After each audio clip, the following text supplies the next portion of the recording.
Do people know that when France was experimenting with its first atomic bomb, it was black soldiers they put next to it in the lethal radius to see the effect? Let's bring out the archives. Everything they used against Africa.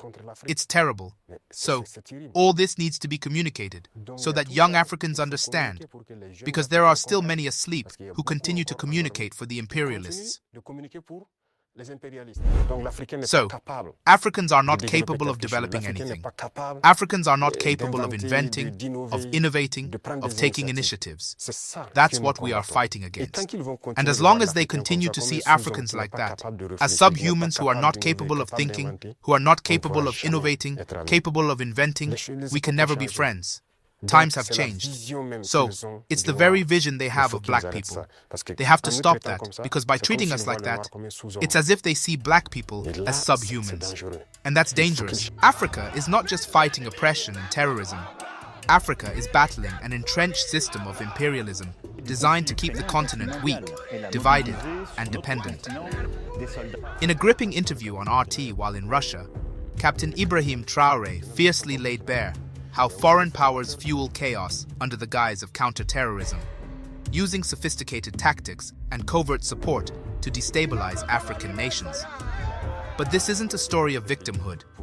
It's a call to arms. A call for Africans to wake up, organize, and fight back not only with weapons, but with unity, self-reliance, and truth. This interview wouldn't only showcase the bravery of this young leader. You will also get to experience how super intelligent he is. The road to full liberation is long, but leaders like Traoré are proving that the fight has begun. And this time, Africa isn't backing down. Remember to subscribe for more updates. This is Uplifting Africa. Let's talk a little about security. What is the security situation currently in your country and in the region? In the region, as you know, the security situation, we are trying to evolve on the battlefield. That's the first thing, because there are several factors at play.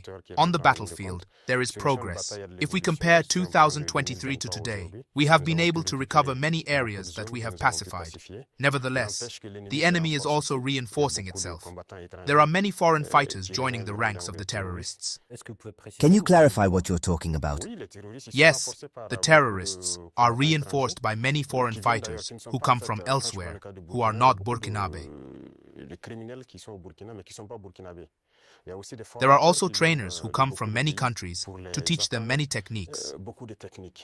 What is their interest? It's not terrorism, it's imperialism. Their goal is to keep us in a permanent war so that we cannot develop and continue to lose our resources. And so, they have every interest in bringing specialists in mines to lay various types of mines, explosives, specialists. Today, terrorists use drones to fight, and so on. These are professionals who come from certain countries to teach them. All this is to keep us in a situation of insecurity. But we are taking the measure of the situation. We are adapting to their methods of action, and we will continue the fight until we recover the entire Sahel. Are there specific countries that finance these fighters? All imperialist countries finance these fighters. They are numerous. We cannot name them individually. Some are even hidden, unimaginable, but they are numerous. There are those who are not hidden, who openly declare it. I'm talking about the recent scandal with the support of terrorism in Mali. What is your view on what happened in Mali? It's unfortunate. They openly declared that they support the terrorists. We have also been able to notice, with a certain number of technologies that the terrorists have been able to have, that they come from them. It's unfortunate, very unfortunate, but still, we don't rely on our fate, and we have taken the measure of the situation. We will fight them, and they will not be able to win. That's the most important thing for us. How is humanitarian cooperation between Burkina Faso and Russia continuing? It's continuing very well. There are many exchanges on many aspects. In the field of health, for example, we always have displaced people, and displaced people means complicated sanitary situations. I think the health services are cooperating well to support the humanitarian action services. And as you know, in 2023, Russia donated wheat to Burkina Faso, which was intended for displaced persons. But we promised President Putin that we no longer wish to be supplied with wheat because we will produce wheat. And I stand by that promise because we have started to produce our wheat in quantity to satisfy our needs. So, this means that cooperation in this area is leading us to develop ourselves, to boost many things to fill the gap. Facing the current geopolitical tensions, especially the trade war between the United States and China, how is Burkina Faso adapting its economic and diplomatic strategy? This world is in perpetual change. What we see is often madness, and we must stay alert and be able to adapt at any time. And that's very important because we follow the news. There's an economic battle everywhere, but a priori, we trade with China without any problems. We buy a lot of things from China, and the Chinese also buy a lot of things from us. There are Chinese companies that are setting up in our country, despite the fact that people have tried to denigrate Burkina Faso. It's the same with Russia, currently. So, we are trying to collaborate better with all the countries that are fighting for their economic independence today, because it's a form of oppression by imperialism. Those who are oppressed must unite to face this hegemony. So, a priori, we are adapting to this whole situation. Mr. President, what is your view on the recent deterioration of relations with Algeria? You have followed the events, and I think everyone understands how it works. We regret the incident that happened at the Algerian border with the drone they shot down. Let's be clear, it's not friendly. It's not friendly because you don't shoot down a flying device like that when everyone knows the protocol. If a device crosses your border, even if it enters your country, you identify it. Radars allow you to identify it, and you know which country it belongs to. And there are diplomatic relations for that. You contact the embassy and the defense attachés. There are many mechanisms. You contact them, and they can confirm if it's their device or not. If it's in the territory, maybe it needs help, or maybe it has lost its orientation, and so on. Because a device can be in the air, it can have problems with the weather, it has to hide behind the clouds. It happens very often in our countries. So, a device enters, you ask them, they say no, there are many cloud covers, but there is, in any case, a meteorological phenomenon that makes it come to pass. It can have a technical problem. It can ask for help to be guided to land. So there are so many factors that can cause a device to end up in an airspace. You don't shoot down a device systematically. The case happened with us. We often saw an American device that entered our territory, doing reconnaissance and so on. We didn't shoot down the device. We took the trouble to contact the American embassy, who took a few minutes. They confirmed that it was their device, and they cleared the airspace. So, it's a deliberate, unfriendly act to shoot down the device, and it's regrettable. Before we continue, if you love what we do here on this channel and would like to support us, then you might consider gifting us a super thanks donation of any amount. Or you might as well become an uplifting Africa channel member for exclusive content, perks and more. Links to join are in the pinned comment and in the description box. But if I understand correctly, you're not closing the door to dialogue, are you? No, leaders must understand that we have no choice but to unite in the face of this so-called terrorism situation, because it's a complex phenomenon. Burkina Faso was sitting in the 2012s, watching Mali, and what were we? The regime in place was friendly with these people. Some even lived in Ouagadougou. Iyad lived in Ouagadougou. That's the reality.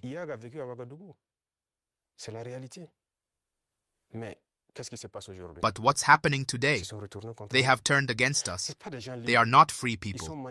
They are manipulated by imperialists, and they do what they are told to do. So everyone must understand that we must unite to face this. There's no possible negotiation with these people. Precisely. Let's talk about this unity, this integration that's currently taking place within the AES. Where are we currently? It's going well, it's evolving. We are in the Confederation, and as I said, there are many things to put in place. We must not try to go too fast and not do it well. So we are going progressively.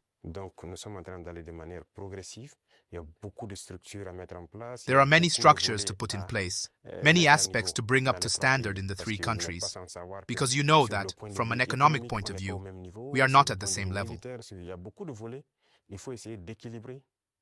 From a military point of view, there are many aspects to try to balance, and so it requires the establishment of many structures, many meetings, and free movement, which requires a certain number of parameters to be put together.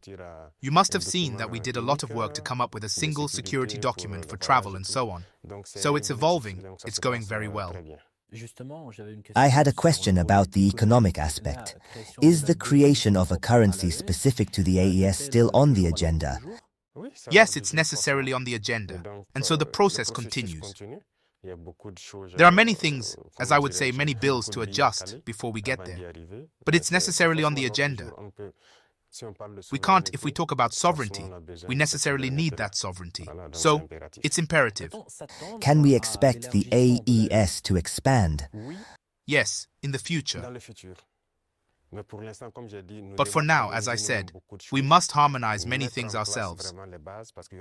Really put the foundations in place, because there will be many additional protocols, if you want to see, to harmonize our policies, whether they are diplomatic or economic policies.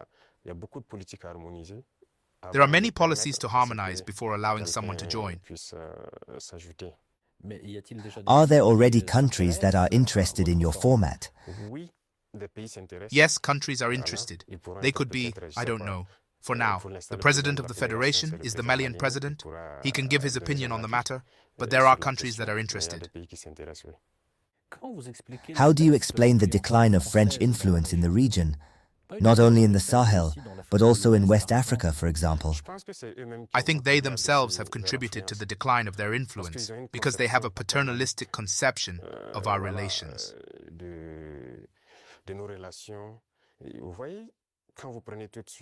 And you see, when you take everything we do, everything we take as an initiative, it's Russia, and someone speaks, they are influenced by Russia. They close their eyes to everything else. So, Africans are not capable of developing anything. Africans are not capable of inventing, of innovating, of taking initiatives. That's what we are fighting against.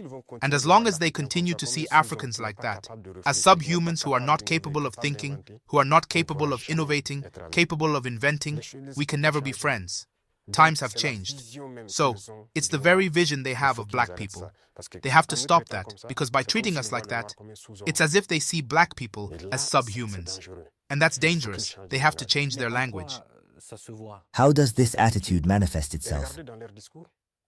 Look at their speeches. Look at their speeches.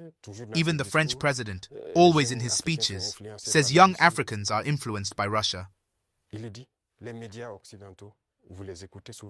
The Western media, you often listen to them. They spend their time lying. And look today at the AES, which is a model that is emerging. They can't go from morning to night without talking about Burkina Faso or talking about the AES. It's impossible for them. And every time they try to send information to divide, to manipulate the youth. But that doesn't work anymore. I think people are quite aware. People have opened their eyes, and all of you are victims of these people. The communication, what they do, what they say about Russia, we know it today.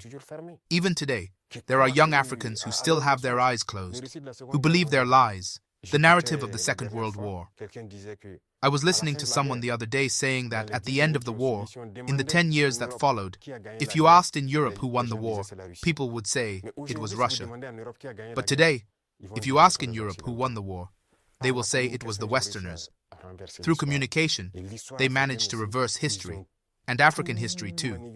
They schemed everything to pass off lies. And that means that young Africans, some don't even know the history of Africa. What did Africa do? Some don't even know that our grandparents fought, were put at the forefront as cannon fodder, and on their return, they were killed like animals. Do people know that when France was experimenting with its first atomic bomb, it was black soldiers they put next to it in the lethal radius to see the effect? Let's bring out the archives. Everything they used against Africa. It's terrible. So, all this needs to be communicated, so that young Africans understand, because there are still many asleep who continue to communicate for the imperialists.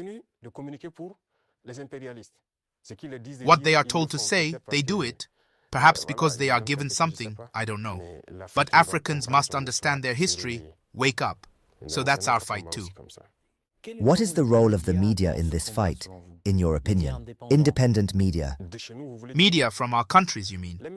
The media should participate a lot in helping us. But you see that even our media, there are some that are imperialist media. They only sit up when European media say something, and they repeat it and emphasize it. There are plenty of media in the country that even fight regimes like our regime and spend their time also telling the same nonsense that Western media tell. But it's shameful if Africans behave like that. It's very shameful. I imagine they must be ashamed to look at themselves in the mirror at night if you are paid to tell lies about black people. It's very serious. So we are raising awareness in Burkina Faso. If you see currently, many media are supporting the dynamic, participating in raising awareness among young people through debates and so on. So that's what we really want for the media. Do you think our media can also play its role in this fight? Of course, a lot. You have to play a very important role because, you know, I said it in 2023 in St. Petersburg, and I repeat it again today. Russia helped save the world. Africa helped save the world. It must be said, young people must understand that everything that is told in Hollywood movies is false. It's nothing but lies. It's the same thing. The Vietnam War. Today we see history is distorted, but we must communicate. You see? They don't like me talking. They think I talk too much and so on, so that I shut up, so that they talk, and their version gets across. No, my biggest regret is having spent a good part of my youth listening to radios like RFI and France 24. I was in countries where these radios were closed, but we would get apps, record their news to listen. But after a while, there's a click, and I start to understand that they fill our brains to accept what they want. It's their narrative they want us to learn. And since then, I've started to sort things out, and I've understood that what they are doing is very dangerous. And today, more than ever, I realize that they have conditioned the minds, especially of Africans.